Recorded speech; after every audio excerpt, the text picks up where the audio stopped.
पैसा वसूल is brought to you by BSE's Investor Protection Fund.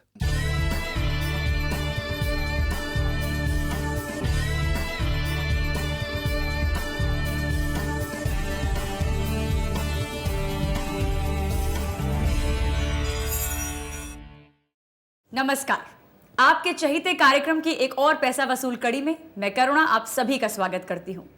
हर बार की तरह इस बार भी शो की शुरुआत करेंगे व्यय सेगमेंट से, जहां आज हम रूबरू होंगे एक ऐसे परिवार से जो अपनी गाढ़ी खून पसीने की कमाई से अपना भविष्य उज्जवल बनाने में लगा था, लेकिन किस्मत को जैसे कुछ और ही मंजूर था। हंसते खेलते परिवार को किसी की नजर लग गई। लेकिन आइए उससे पहले नजर डालते हैं इस हफ्ते की सुर्खियों पर। रेलवे ने ट्रेनों के स्लीपर डिब्बों में वरिष्ठ नागरिकों और गर्भवती महिलाओं के लिए निचली सीटों का कोटा बढ़ाने का फैसला किया है। रेलवे ने एक बयान में कहा कि प्रति डिब्बे 2 निचली सीटों का कोटा बढ़ाकर 4 किया जाएगा। बयान में कहा गया है कि 3rd क्लास एसी और 2nd क्लास एसी डिब्बों में कोटे में कोई परिवर्तन नहीं किया गया है। खाद्य सुरक्षा कानून के तहत गरीबों को सस्ता गेहूं और चावल मुहैया कराने के साथ ही सरकार राज्य में एक जगह से दूसरी जगह तक अनाज की ढुलाई का आधा खर्च भी उठाएगी। इसके अलावा राशन की दुकान वाले को मिलने वाले कमीशन का आधा खर्च भी केंद्र सरकार वहन करेगी। केंद्र की इस घोषणा से उन राज्यों को अपने यहाँ खाद्य सुरक्षा कानून लागू करने में मदद मिलेगी जो अब तक इसे लागू करने से कतराते रहे हैं। काले धन पर अंकुश को नया कानून बनाने के लिए संसद में बिल पेश करने के बाद सरकार अब इससे निपटने के लिए प्लास्टिक मनी के इस्तेमाल को भी बढ़ावा देगी। इस दिशा में कदम बढ़ाते हुए केंद्र कार्ड व चेक से लेन देन को बढ़ावा देने के लिए लोगों को कुछ प्रोत्साहन भी दे सकता है। वहीं नकदी के लेन देन को हतोत्साहित करने को सरकार और कदम उठा सकती है। एक वक्त था जब शिव प्रसाद अपने परिवार के उज्जवल भविष्य के लिए मेहनत करते हुए कामयाबी की सीढ़ियां चढ़ रहे थे, लेकिन किस्मत में कुछ और ही लिखा था।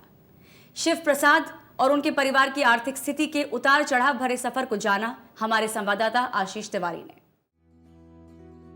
आमदनी अठन्नी और खर्चा रुपया, ये फिल्म शायद आज भी लोगों के जहन में ताजा होगी। वर्तमान दौर में आम आदमी का हाल भी कुछ इस फिल्म के किरदारों की तरह ही है। एक तरफ महंगाई तेजी से बढ़ती जा रही है तो दूसरी तरफ खर्चों में आसमानी इजाफा हो रहा है।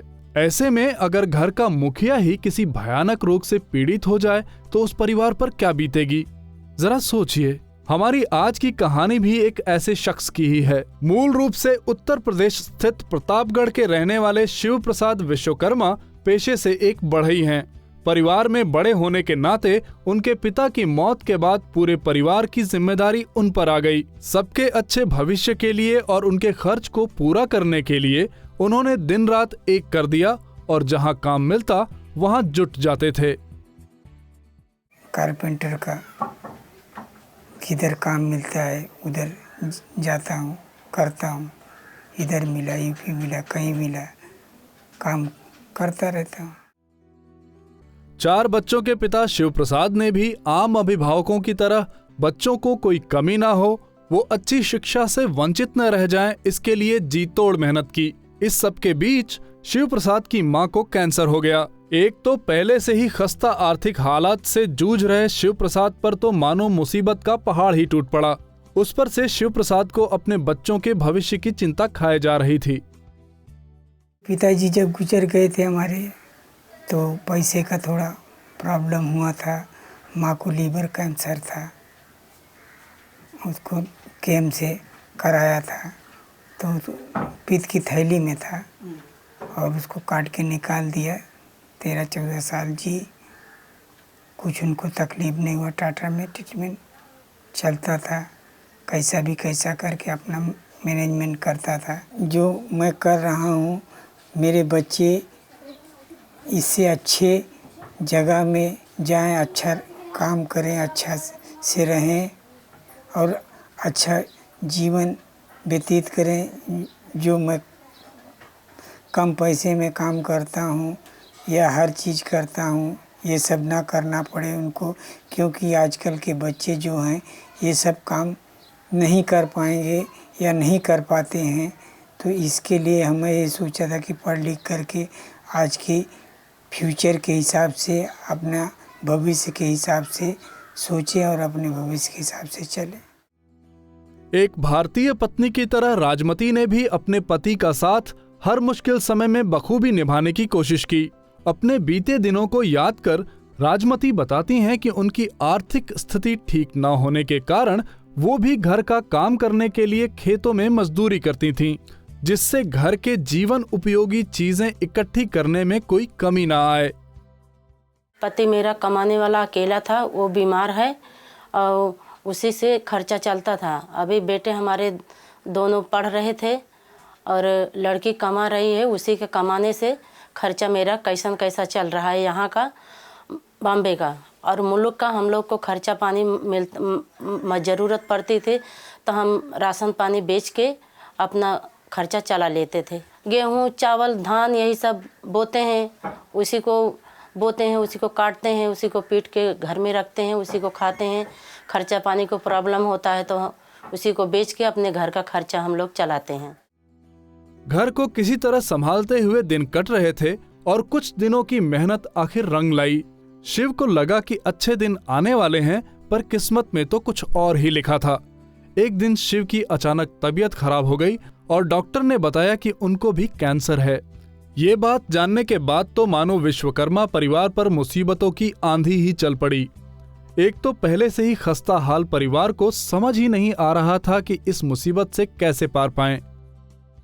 मैंने भी अपने गांव में थोड़ा ट्रीटमेंट डैडी का कराया और फिर जब यहाँ मुंबई लेके आया तो उनको मालूम पड़ा कि शायद उनको कैंसर है। पहले डॉक्टर ने कहा कि उनका भी लीवर का कैंसर काफ़ी बढ़ चुका है, पर 6 या 7 महीना वो जिएंगे और उनका लीवर ट्रांसप्लांट एक लास्ट ऑप्शन है जो डॉक्टर ने कहा है कि हो सकता है वो ये बच जाएंगे, पर उसका कॉस्ट है कि 25 लाख रुपीस है, जो कि हमारे पास इतने नहीं है।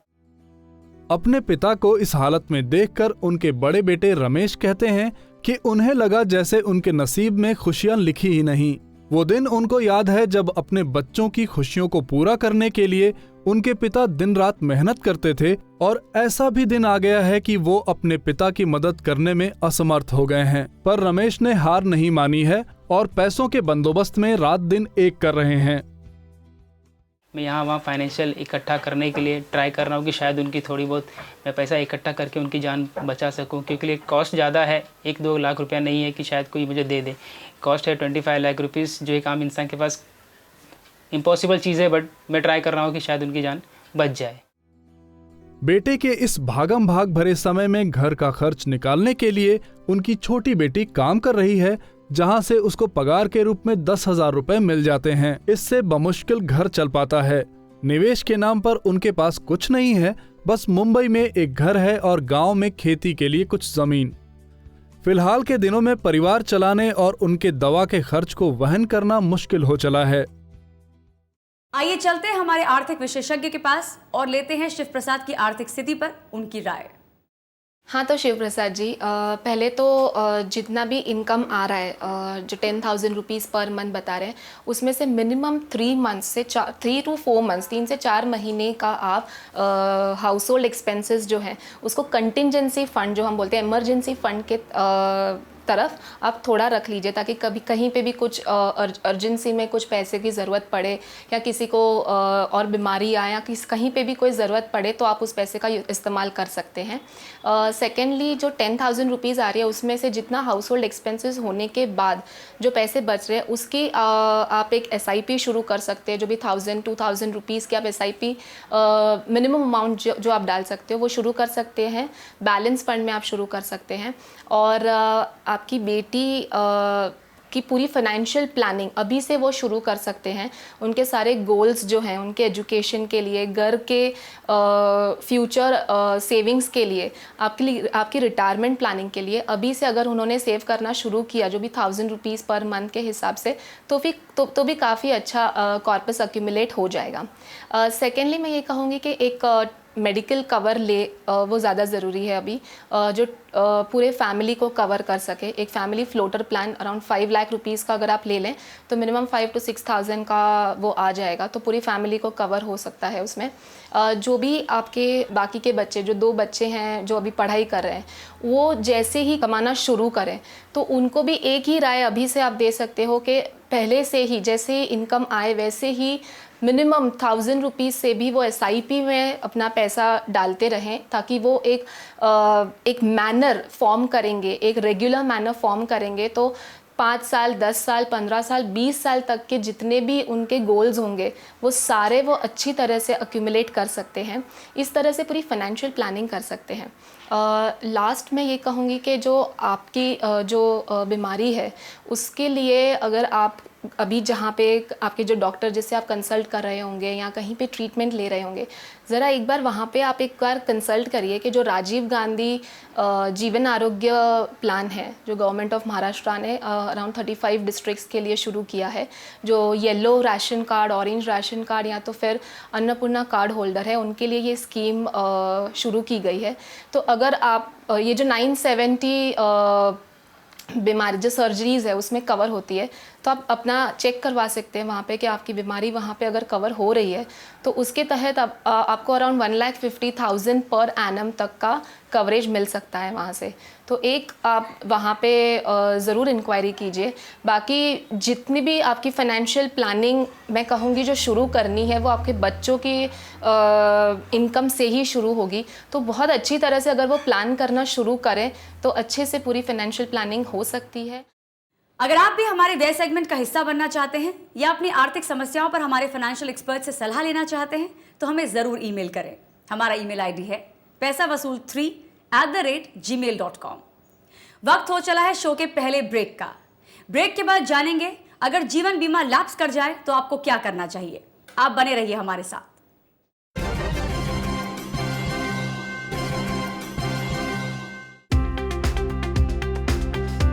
India's most trusted exchange, BSE. Experience the new.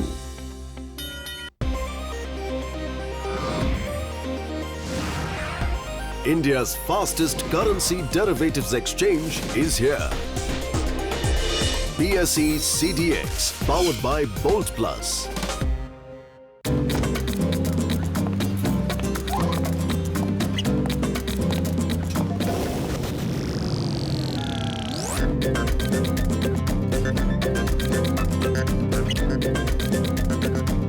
Trade on the fastest exchange in India.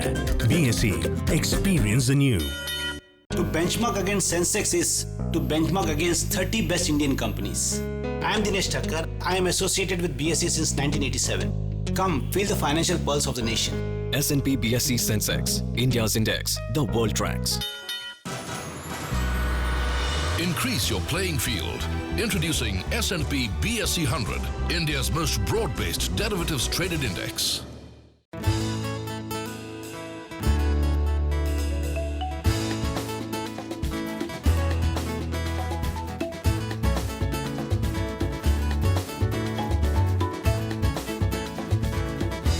The new mobile app from BSE. Now take BSE wherever you go. India's fastest exchange, BSE. Experience the new.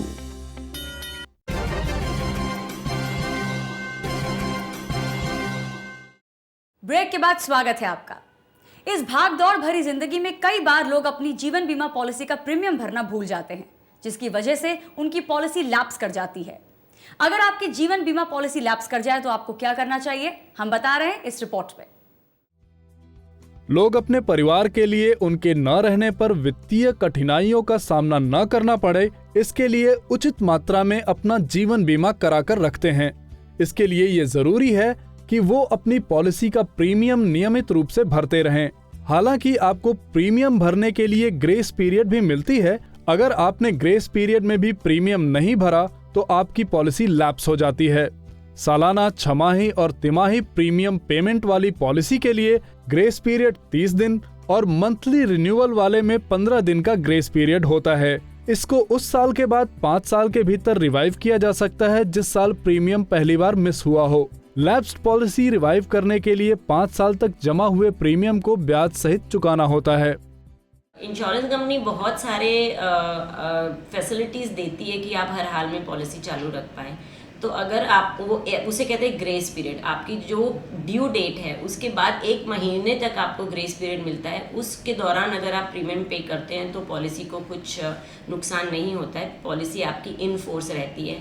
और जो monthly premium mode अगर किसी ने choose किया है तो 15 दिन का ग्रेस पीरियड मिलता है। So during the grace period if you पे द प्रीमियम तो आपको कोई नुकसान नहीं है, आप पॉलिसी चालू रख सकते हैं।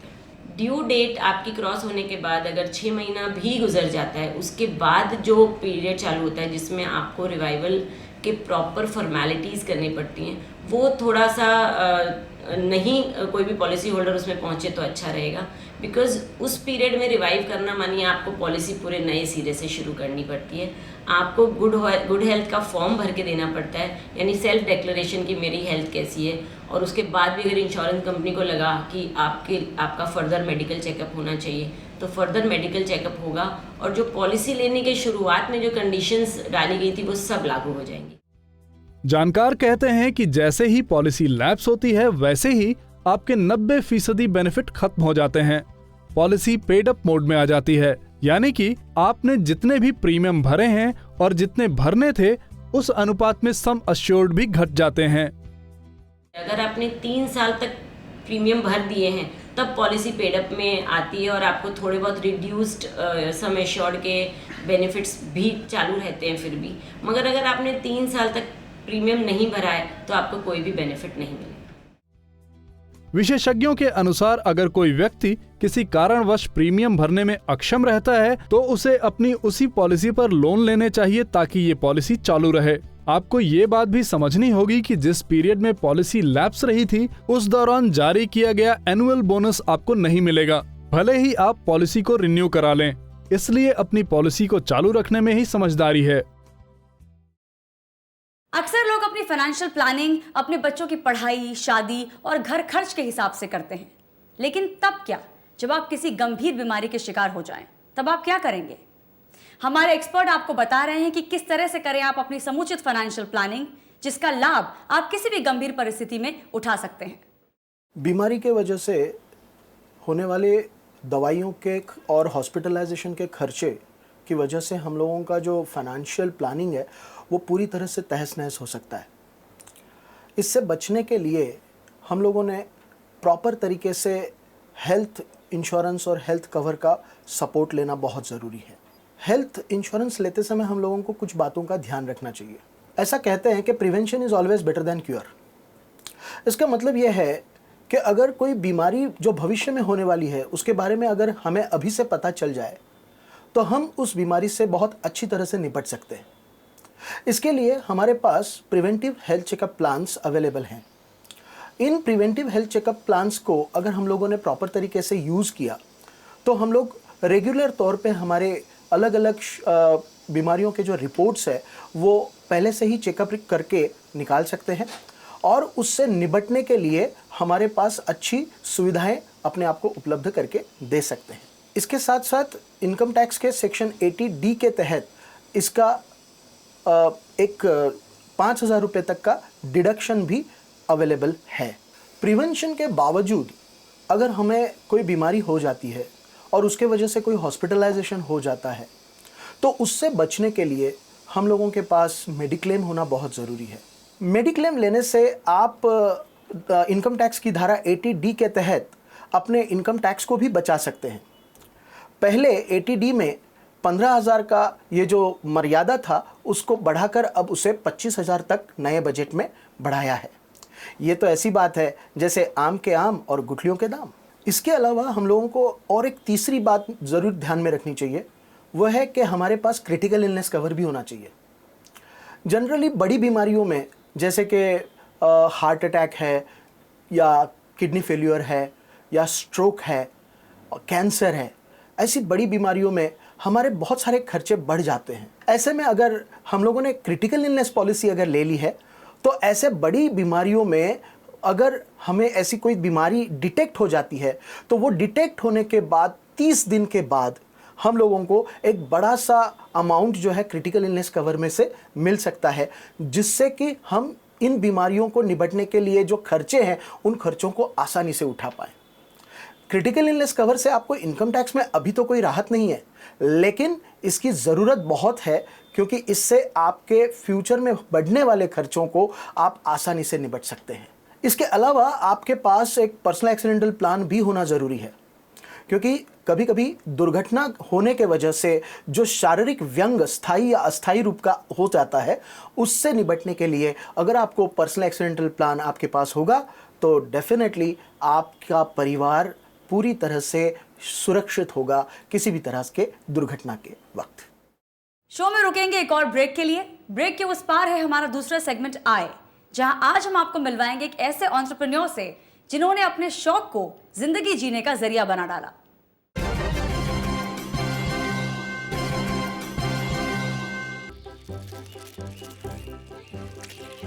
Everyone's moving to India's fastest growing derivatives market. Have you started trading yet? S&P BSE Sensex, India's index, the world tracks. Sensex is sensational. Is the darling of everyone. I am Vallabh Bansali. I've been associated with the BSE since 1981. Come, feel the financial pulse of the nation. S&P BSE Sensex, India's index, the world tracks. Everyone's moving to India's fastest growing derivatives market. Have you started trading yet? S&P BSE Sensex, India's index, the world tracks. मैं हूं सूर्यदेव। एक बात पर प्रकाश डालना चाहूंगा। अब तुम आज के NAV पर म्यूचुअल फंड खरीद सकते हो, मेरे ढलने से पहले का NAV। BSE Star Mutual Fund Platform, punctual like the sun. India's most technologically advanced exchange, BSE. Experience the new.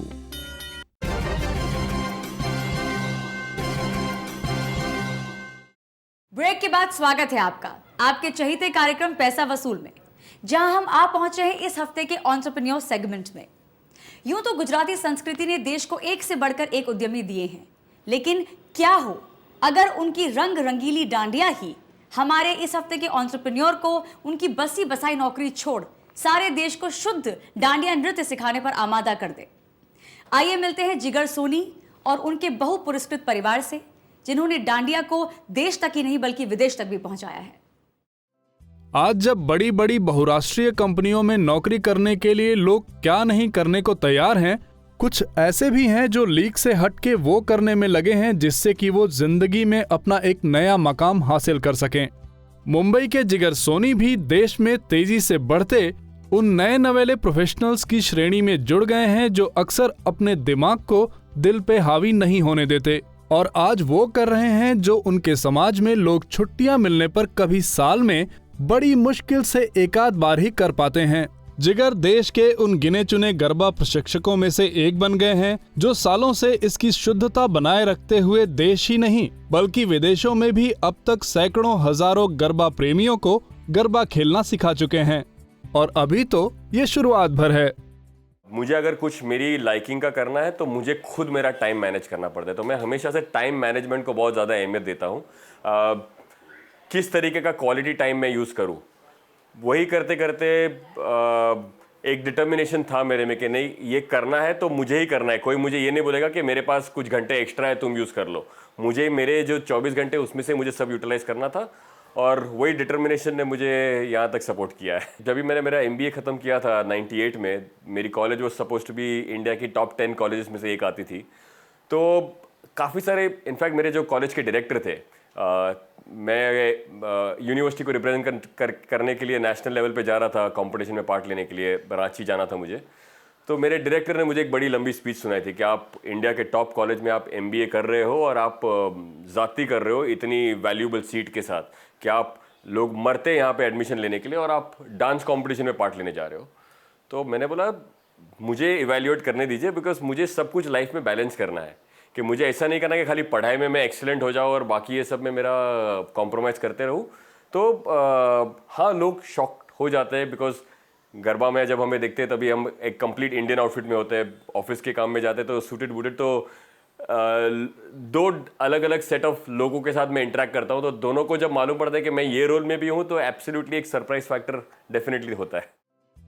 कभी बड़े बुजुर्ग कहा करते थे, खेलोगे कूदोगे बनोगे खराब, पढ़ोगे लिखोगे बनोगे नवाब। जिगर के परिवार को देख तो यही लगता है जैसे सोनी परिवार ने उल्टी गंगा बहा रखी है।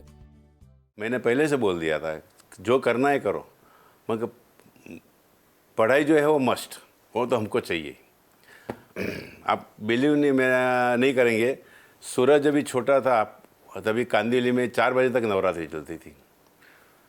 वो स्कूल एग्ज़ाम के अंदर वो सुबह 4 बजे घर पे आता था खेल के, 4 से 6:30 तक पढ़ता था, 7 बजे एग्ज़ाम देने को जाता था, घर पे आके सो जाता था, तो भी वो 85 के अप आता था।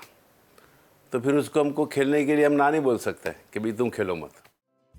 जिगर के छोटे भाई सुहरद और बहन निवृत्ति दोनों ही गरबा को देश ही नहीं बल्कि विदेशों में भी नई ऊंचाई दे चुके हैं।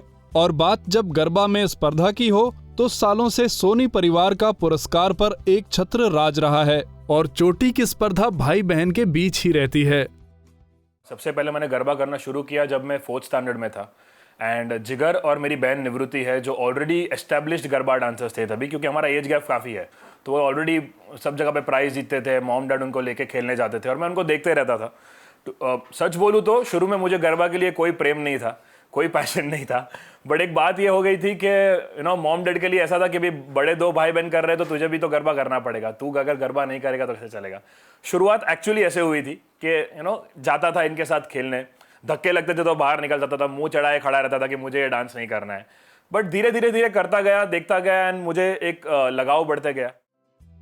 सोनी परिवार का गरबा प्रेम कुछ ऐसा है कि बरसों पहले पृथ्वीराज चौहान से जुड़ी प्रसिद्ध गरबा सम्राज्ञी स्वर्गीय कुमारी इंदुमती लेले ने सोनी बंधुओं को इसे पाश्चात्य प्रभावों से बचाए रखने का गुरु मंत्र दिया था, जिसे आज पूरे परिवार ने जिंदगी जीने का जरिया बना डाला है। लोगों में हमें अवेयरनेस लाना है, क्योंकि सब लोग नहीं जानते, आजकल के बच्चों को पता नहीं है कि कच्ची भरत क्या था या ट्रेडिशनल जो हाथ का काम होता था वो क्या था। और वो सब भी अभी महंगा हो गया क्योंकि वो सब अभी वैनिश हो रहा है, तो उनको भी लाने के लिए बहुत तकलीफ होती है, बिकॉज हाथ की काम की चीज़ें आपको पता है कितना टाइम लगता है वो करने के लिए, तो वो भी एक्सपेंसिव हो जाता है लोगों को वो बताना चाहिए। बट येस आई वांट कि वो सब चीज़ों को प्रमोट करे, तो अपना भी जो कल्चर है, अपना भी जो ट्रेडिशनल हाथ का काम है वो भी अपने बच्चों में आगे भी पता चले और वो आगे बढ़े, कि सब सीखे भी, सीखना भी चाहिए ये सब चीज़ें जो पहले सब लेडीज़ करती थी। हेमा मालिनी और न जाने कितनी फिल्मी हस्तियों के साथ देश विदेश में जाकर गरबा शोज कर चुके जिगर को देखकर लगता ही नहीं कि वो 40 के करीब आ चुके हैं। आज भी जब गरबा के धुन पर उनके पांव थिरक उठते हैं तो उनकी ऊर्जा किसी 17 वर्षीय किशोर को भी मात दे दे। चेहरे पे वही 5 साल के बच्चे वाली मासूमियत, लगता ही नहीं कि ये वही जिगर हैं जो कभी हफ्ते के 5 दिन सुबह से शाम एक बड़ी बहुराष्ट्रीय एयरलाइन कंपनी में वरिष्ठ पद पर कार्यरत थे। किसी स्कूली बच्चे की तरह जिगर और उनके छोटे भाई सुहरद, जो अभी एक बड़ी अमेरिकी कंपनी में प्रोजेक्ट मैनेजर हैं, बहन के साथ वीकेंड का इंतजार करते हैं जब गरबा खेलने खिलाने का मौका मिलता है। दोनों का जो ये कॉर्पोरेट सेक्टर का जो एक नॉलेज है और एक एक्सपीरियंस है, वो काम आता है गरबा में प्रोफेशनलिज्म लाने में। तो खाली एक टैलेंट यहाँ पे काम नहीं आता, एक स्किल यहाँ पे काम नहीं आता है, बट हमको पता है हाउ टू मैनेज थिंग्स। जब हम गरबा क्लास में एंटर होते हैं तो we know that we have to be completely professionals. लोग यहाँ पे हमारे ऊपर एक भरोसा रख के आते हैं, और जो हमारा ग्रोथ हुआ है इतने सालों में वो इस भरोसे की वजह से ही हुआ है कि एक इंसान जो क्लास में आता है वो खुश होकर बाहर जाके 5 लोग को बोलता है, ये भरोसा ही एक चीज़ है।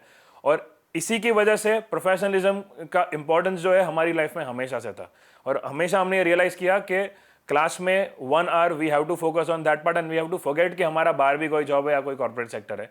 1 घंटे में we always believe that we are professional garba teachers, और ये जो एटीट्यूड है इसने हमको मदद की है आगे बढ़ने में professionally.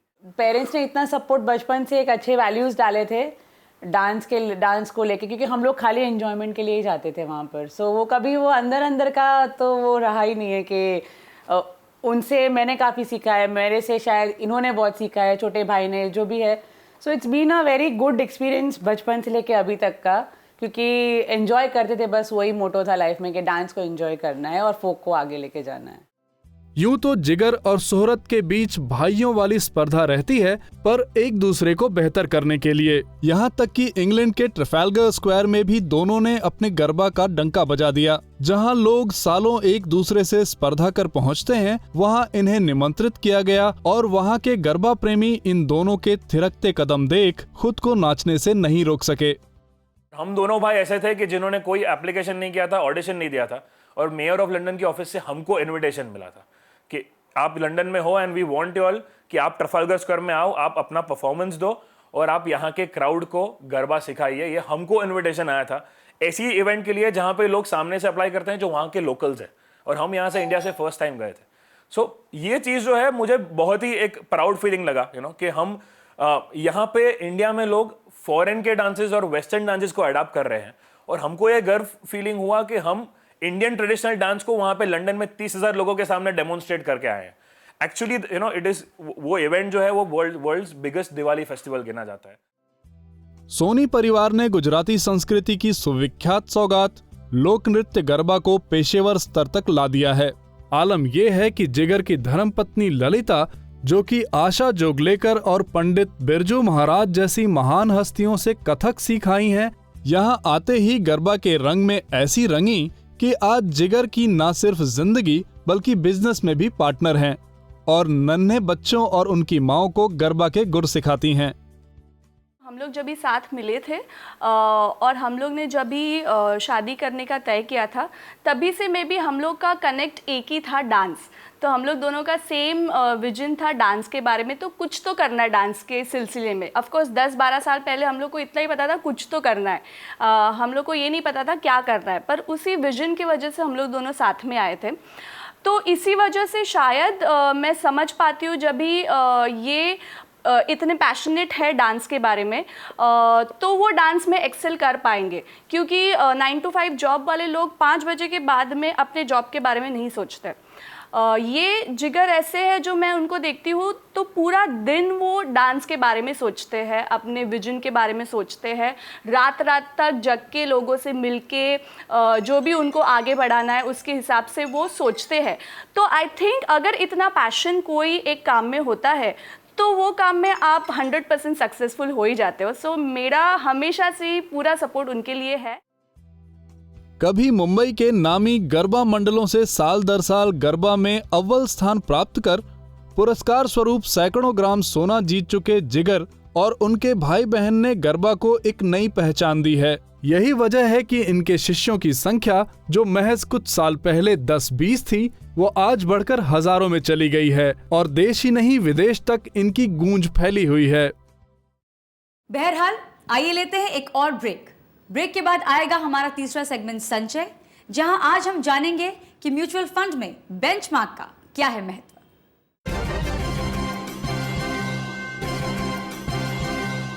The new mobile app from BSE. Now take BSE wherever you go. BSE CDX, powered by Bolt Plus. Mood of the nation is always in tandem with Sensex. I am Ketan Marwadi and have been associated with BSE since 1990. Come, feel the financial pulse of the nation. S&P BSE Sensex, India's index, the world tracks. Losing a lot on transaction fees? Become a member of the BSE and pay 99% less. BSE, experience the new. Everyone's moving to India's fastest growing derivatives market. Have you started trading yet? S&P BSE Sensex, India's index, the world tracks.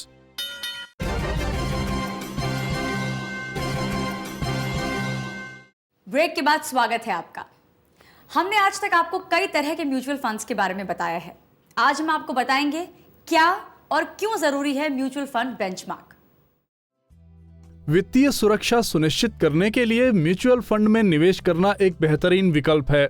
नौसिखियों के लिए share बाजार कई बार जोखिम भरा साबित हो जाता है, इसलिए म्यूचुअल फंड से शुरुआत करना और इसमें मजबूती से जमे रहना हमेशा समझदारी भरा कदम साबित होता है। हर म्यूचुअल फंड का एक बेंचमार्क इंडेक्स होता है। ये फंड का प्रदर्शन समझने में मदद करता है। आदर्श रूप से एक फंड को अपने इंडेक्स से बेहतर प्रदर्शन करना चाहिए। म्यूचुअल फंड निवेश में बेंचमार्क का ख्याल रखना काफी जरूरी है। फंड का बेंचमार्क मिड कैप के हिसाब से है या लार्ज कैप के हिसाब से? अगर आपका फंड बेंचमार्क से कम अच्छा प्रदर्शन कर रहा है तो इसमें बदलाव करने की जरूरत हो सकती है।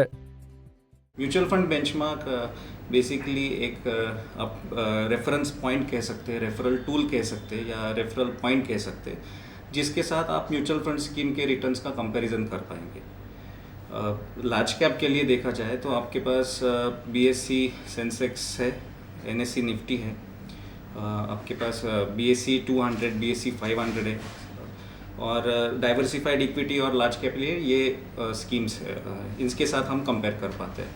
मिड कैप के लिए देखना है तो CNX मिड कैप है, स्मॉल कैप के लिए CNX स्मॉल कैप है, सेक्टरल के लिए बैंक निफ्टी के कंपैरिजन में बैंक एक्स है और CNX IT इंडेक्स है। म्यूचुअल फंड में निवेश करने का फैसला तो निवेशक के ऊपर है, लेकिन सबसे जरूरी चीज है म्यूचुअल फंड की नियमित मॉनिटरिंग। ये मॉनिटरिंग हफ्तेवार, मासिक या तिमाही हो सकती है। कई बार लोग लंबे समय के निवेश का मतलब ये समझ लेते हैं कि पैसा लगा दो और कई साल बाद उस पर नजर डालो, लेकिन निवेशक ने पैसा लगाया है तो उसकी दशा दिशा का ध्यान रखना भी निवेशक की ही जिम्मेदारी है। अगर वो खुद ना कर पाए तब इन्वेस्टमेंट मैनेजर की मदद ली जा सकती है।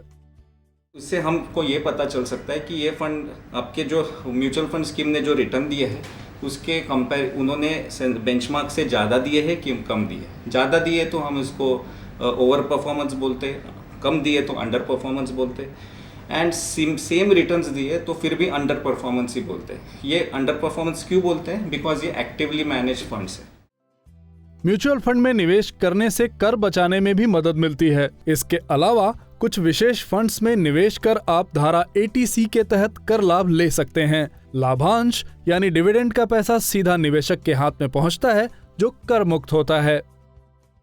अक्सर IPO में निवेश करने वालों का यही रोना होता है, समय पर शेयर्स आवंटित हो जाएं तो ठीक, शेयर्स न मिले तो भी ठीक, लेकिन शेयर्स के लिए कंपनी को भेजी गई रकम वापस मिलने में हफ्तों लग जाते हैं। Stock market regulator security exchange board of India ने एक ऐसी सुविधा उपलब्ध कराई है जिससे आपको आपका पैसा फटाफट वापस मिल जाएगा। AS ASBA account application supported by block amount. जब हम NFO में अप्लाई करते हैं, म्यूचुअल फंड के NFOs आते हैं या शेयर्स के IPO आते थे, तो पहले क्या करते थे, एप्लीकेशन फॉर्म के साथ चेक देना पड़ता था और ये पैसे जो थे वो जिस कंपनी ने लॉन्च किया है उनके अकाउंट में जमा हो जाते थे। उसके बाद में जब अलॉटमेंट हुआ तो उतने पैसे उसमें से काट लिए जाते थे और बाकी का रिफ़ंड मिलता था। अभी ये जो नया प्रोविज़न है ये काफ़ी बेहतर है। इसमें क्या होता है कि हम बैंक में जाते हैं, आसपा की एप्लीकेशन फॉर्म फिलअप करते हैं या जो भी प्रोसीजर है, और फिर हमारी जो एप्लीकेशन है, जो IPO के लिए या NFO के लिए जो भी एप्लीकेशन है, इसके साथ ही अटैच कर देते हैं, ताकि हमारी पूरी की पूरी अमाउंट जो है वो बैंक के पास रहेगी। उस पर जो रिटर्न्स मिलते हैं वो मिलते रहेंगे। फाइनली जब शेयर्स अलॉट होंगे या म्यूचुअल फंड के यूनिट्स अलॉट होंगे या जो भी इंस्ट्रूमेंट, जो भी सिक्योरिटी है, उसका जब अलॉटमेंट होगा तो उसके मुताबिक इसमें से अमाउंट डिडक्ट होगी और बाकी के अमाउंट अकाउंट में ही रहेगी। तो पूरे जो ट्रांजैक्शन होता था, जो पैसे हमारे ब्लॉक रहते थे, उस पर कोई भी रिटर्न नहीं मिलता था। अभी इसमें भी हमारे पैसे में भी हमें कुछ रिटर्न मिलेगा या बिना ब्याज के हमारे पैसे जो कंपनियां हैं वो इस्तेमाल नहीं कर पाएगी। तो अभी क्योंकि मार्केट अब अपस्विंग है और काफ़ी सारे नए IPO आ रहे हैं और भी फाइनेंशियल प्रोडक्ट्स आ रहे हैं, म्यूचुअल फंड्स के NFO है, तो जहाँ जहाँ भी आसपा का प्रोविज़न है, जहाँ जहाँ भी आप आसपा के ज़रिए इन्वेस्ट कर सकते हैं, अप्लाई कर सकते हैं, वहाँ पे इसका इस्तेमाल करना चाहिए। शहरों में लोगों के पास कई तरह के बीमा कराने के अनेक विकल्प मौजूद हैं, जबकि ग्रामीणों के पास ऐसे विकल्प नहीं हैं। इस बात को ध्यान में रखते हुए केंद्र सरकार ने प्रधानमंत्री जीवन ज्योति बीमा योजना उपलब्ध कराई है, जिसका लाभ ग्रामीण उठा सके। क्या है इस योजना की खासियतें, आइए देखते हैं इस प्ले के जरिए। क्या बात है बिरजू भाई, क्यों मुंह लटका बैठे हो? आप तो सब देख ही रहे हो, कभी ज्यादा गर्मी तो कभी ज्यादा ठंडी, उस पर से ये बिन मौसम बरसात।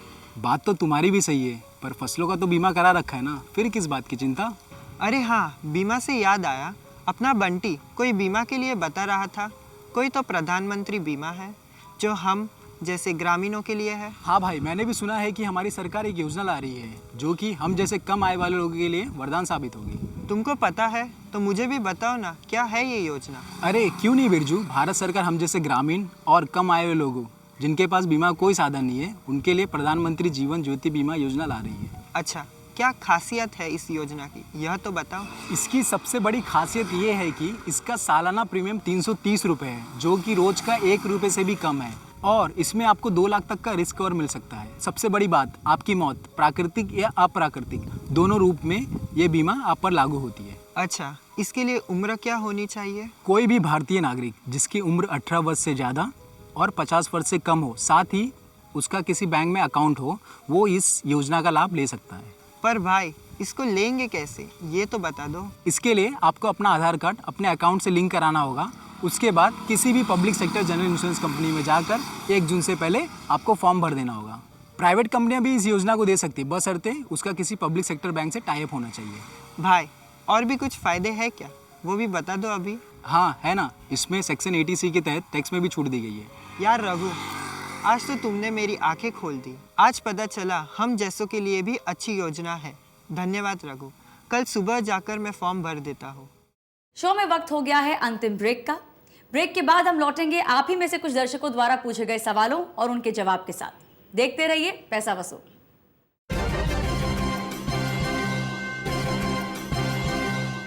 When the Sensex is up, you find a smile on every face. I'm Deven Choksi, member of BSE since last 33 years. Come, feel the financial pulse of the nation. S&P BSE Sensex, India's index, the world tracks.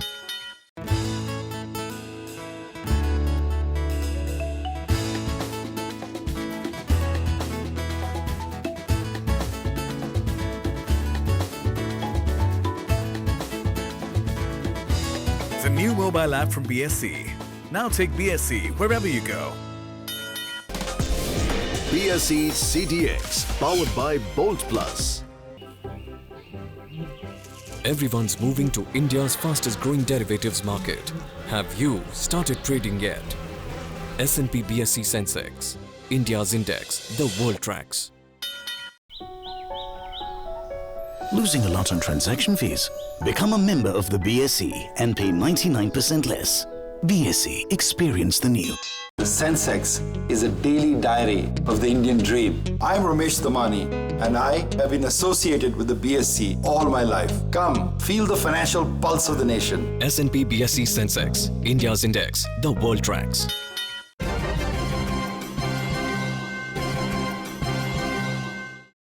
Welcome back. आज हमारे सवाल आपके segment में हमारे संवाददाता आशीष तिवारी आपको लेके चल रहे हैं हमारे एक्सपर्ट के पास, जहां वो आपके द्वारा पूछे गए सवालों के जवाब देंगे। मैम, पैसा वसूल में आपका स्वागत है। आइए लेते हैं आज का पहला सवाल विवेक त्रिपाठी जी का, जिनकी उम्र है 32 साल।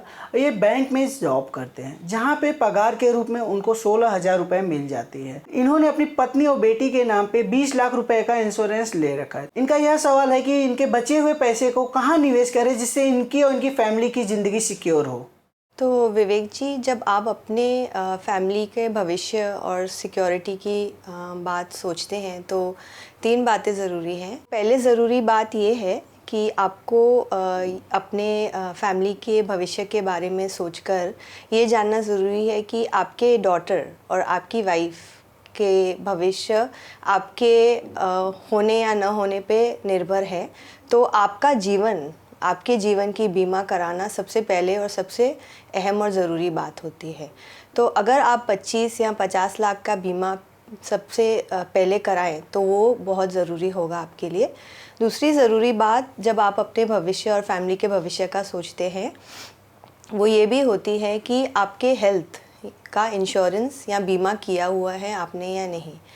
वो भी बहुत ज़रूरी है, क्योंकि अगर आपको कुछ हो जाता है और आपको हॉस्पिटल जाना पड़े तो उसका खर्च जो बीमा की कंपनी है वो, अगर आपने उनके साथ हेल्थ का बीमा कराया तो वो खर्च उठाएंगे और ये बोझ आप पर या आपकी फैमिली पर नहीं आएगा।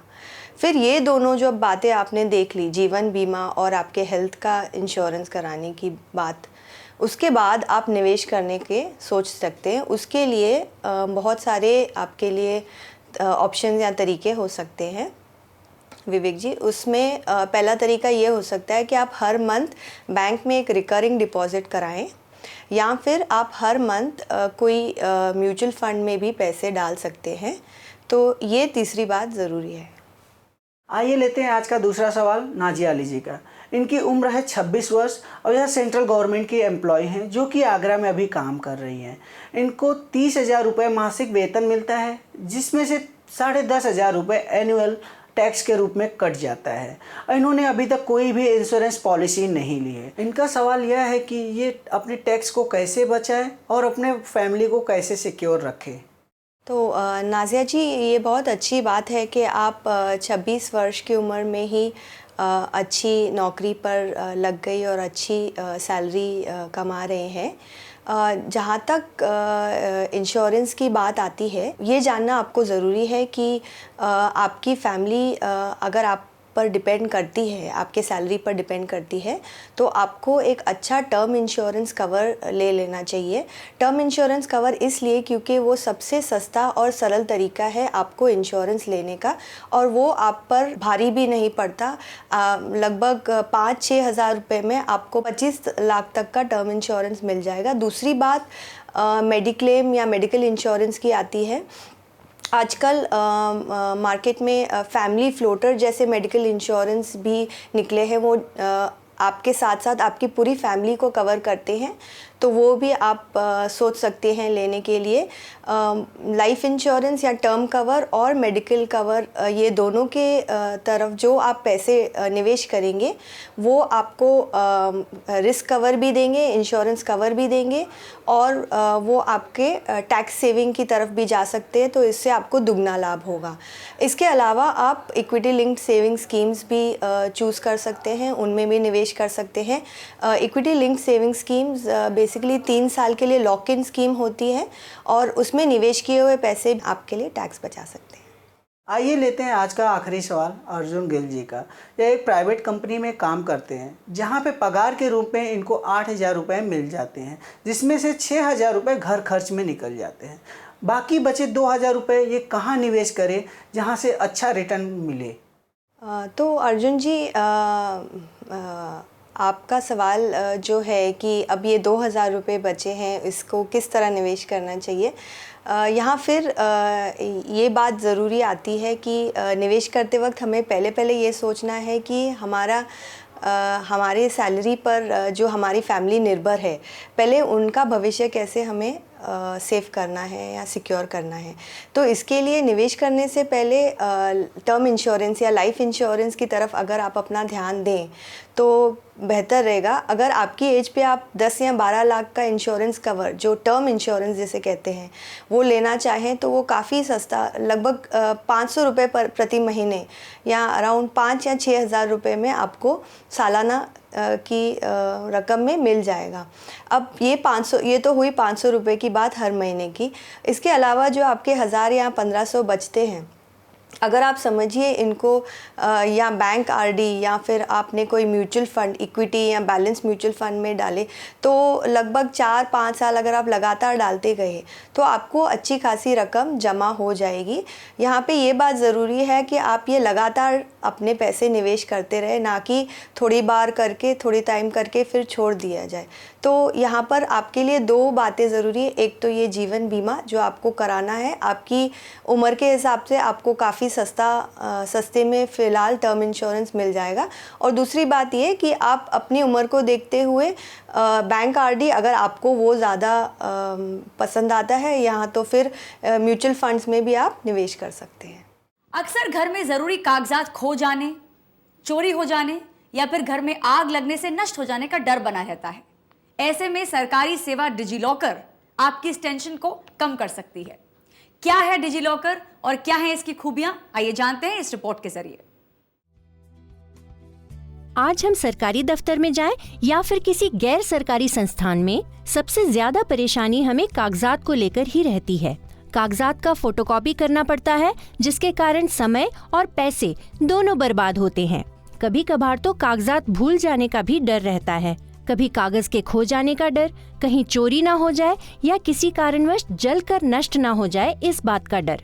इन्हीं सब परेशानियों को ध्यान में रखते हुए भारत सरकार ने लोगों के लिए अब एक ऑनलाइन लॉकर सुविधा का शुभारंभ किया है, जिसका नाम है डिजी लॉकर। इस लॉकर के उपयोग के जरिए हम इन सब परेशानियों से बच सकते हैं, पर उससे पहले ये जानना जरूरी है कि दरअसल डिजी लॉकर होता क्या है। नेशनल डिजिटल लॉकर ये नई सुविधा दी गई है। डिजिटल लॉकर जिसको नॉर्मली अभी हम जानते हैं, ये नई सुविधा गवर्नमेंट ऑफ इंडिया ने लॉन्च की है, नई स्कीम है। ये इसमें जो डॉक्यूमेंट्स हैं वो डॉक्यूमेंट्स को डिजिटलाइज करने का माध्यम है। डिजिटल लॉकर ऐसे काम करता है जहाँ पर हमारे जितने भी डॉक्यूमेंट्स हैं वो डॉक्यूमेंट्स को डिजिटलाइज करने का एक आसान तरीका है। इसमें हमें गवर्नमेंट ऑफ इंडिया का जो वेबसाइट जो लॉन्च किया गया है उस पर जाकर हमारे डिटेल्स दर्ज करने पड़ते हैं। डिजिटल एडवांस यानी डिजी लॉकर का इस्तेमाल करना बड़ा ही आसान होता है और सुरक्षा के लिहाज से तो ये आम लॉकर के मुकाबले काफी अधिक सुरक्षित होता है, क्योंकि ये सीधा आपके आधार कार्ड से जुड़ा होता है। जिस दिन हम ये डिटेल्स डालेंगे वहाँ पर हमारे लिए एक मुख्य जो डिटेल है वो है आधार कार्ड।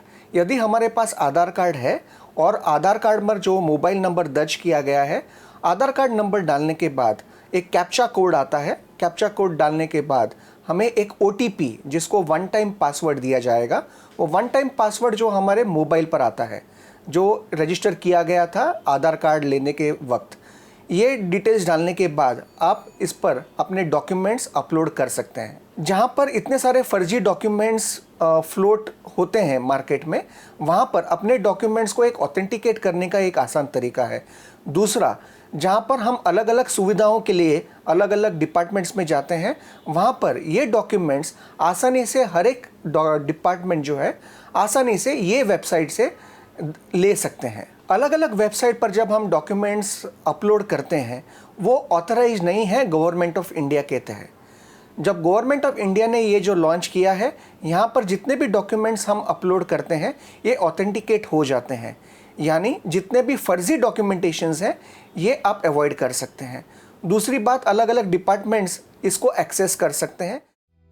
आप किसी भी यूनिवर्सिटी में ऑनलाइन एडमिशन लेना चाहते हो या फिर किसी सरकारी पद के लिए फॉर्म भर रहे हो, तो आपको कागजात की चिंता करने की जरूरत नहीं, क्योंकि डिजी लॉकर है ना। डिजी लॉकर आपके लिए किसी वरदान से ज्यादा फायदेमंद साबित होगा।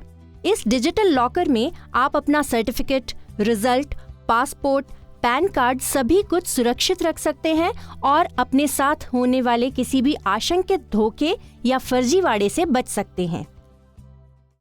आज जहां देखिए साल के 12 महीने सेल की धूम मची रहती है, लोग जमकर शॉपिंग भी करते हैं, लेकिन कई बार खरीदी हुई चीजें अगर मन मुताबिक न निकलें तो आपको वापस दुकान के चक्कर लगाने पड़ते हैं और ऐसे में दुकानदार वारंटी और गारंटी जैसे शब्द कहकर पल्ला झाड़ने की कोशिश करते हैं। क्या आप जानना चाहेंगे कि इन दोनों शब्दों में क्या फर्क है और क्यों दुकानदार खरीदा हुआ सामान खराब निकलने पर भी आपका सामान या फिर पैसे वापस नहीं करते?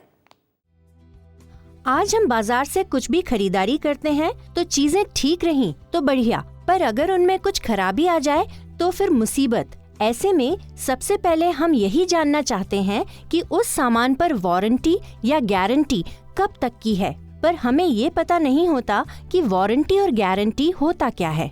जब सच्चाई का पता चलता है तो हम खुद को ठगा हुआ महसूस करते हैं। इसीलिए अगली बार जब भी सामान खरीदने जाएं तो उससे पहले वारंटी और गारंटी में फर्क जान लें। एक आम आदमी के हिसाब से गारंटी होती है वो अनकंडीशनल होती है, मतलब अगर आप उससे संतुष्ट नहीं हैं प्रोडक्ट से तो आप कंपनी को लिख सकते हैं, पूरा प्रोडक्ट आपका रिप्लेस कर दिया जाएगा या आपको आपके पैसे वापस दे दिए जाएंगे।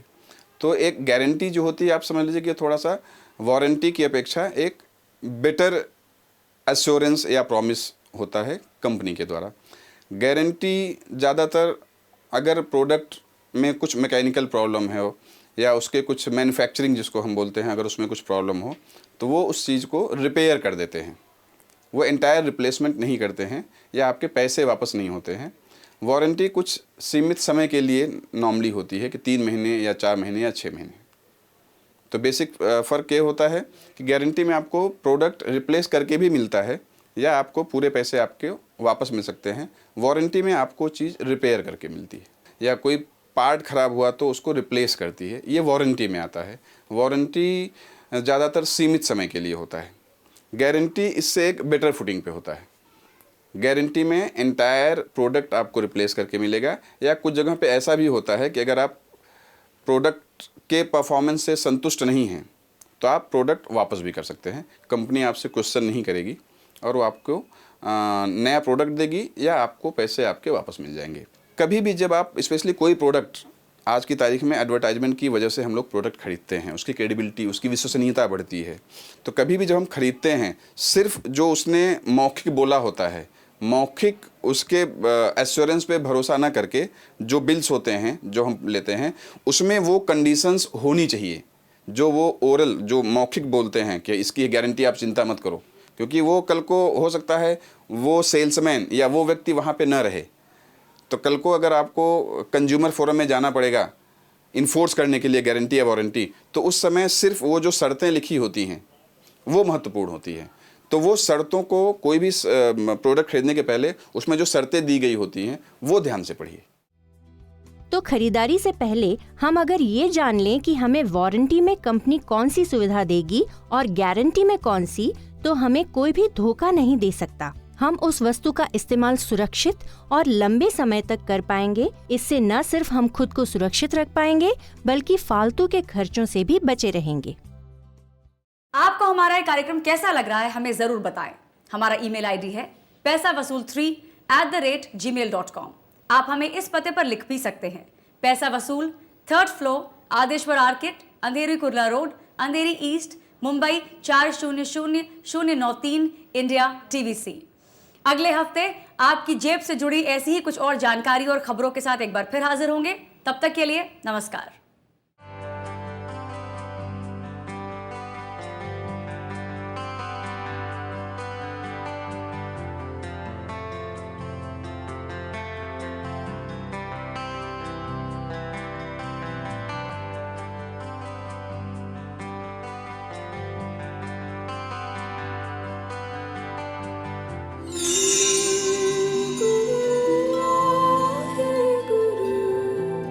Raw Media.